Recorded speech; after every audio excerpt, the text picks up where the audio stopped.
जुरुक्क उठे तुरुक्क मुत्यो टुकु नाम्लो रेडी गरेर जंगलतिर लागे। यतिकैमा मलाई हिजो जंगलमा तर्साएको याद आयो। के गर्ने, अब आमालाई पुर्नु पर्यो। गीत बजाएर नाच्न थाले। अल्ला रे नानी केसी मान्ने तिम्रै बेसी नहुने रहेछ भन्दै। यतिकैमा फ्याट्ट आमा आइपुग्नु भयो। आमालाई अगाडि लगाउँदै म पछि लागे। यतिकैमा जंगल पुग्यौं। आमाले हाँगा भिङ्गालाई खुर्पाले टक्का घेर्न थाल्नुभयो। मैले चाहिँ बन्जरले रुखको घेर्न थाले ठुलो रुख। अनि अब टक्क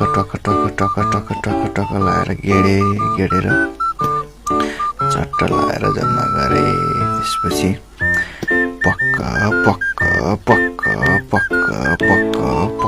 पार्दै दाउरा चिरे मसिनो गरेर। आमाले त्यति साह्रो मसिनो गर्नु पर्दैन भन्दै हुनुहुन्थ्यो। मैले भने भोलि पर्सि बुढाबुढीलाई फेरि किन डबल चिरिरहनु, एकैचोटि हुने गरेर चिर्ने, छिटो पनि सुक्छ भने आमाले हुन्छ र भन्नुभयो।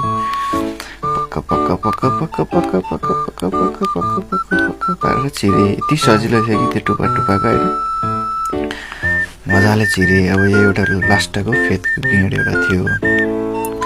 यो मरिसकेन। बल्ल यता पल्टाउँदा उता पल्टाउँदा हान्दा सक्दै सकेन। बल्ल अलिअलि फुट्नु थाल्यो। बल्ल आधी पारे। यादले गर्न खोजेको भएन। बल्ल पसिना बनाइदिए नि बुढाले त। बल्ल चिरे। त्यसपछि पाकपुक पारे। लास्टै थाक्यो। र अनि त्यसपछि फेदको साह्रो हुँदो रहेछ क्या।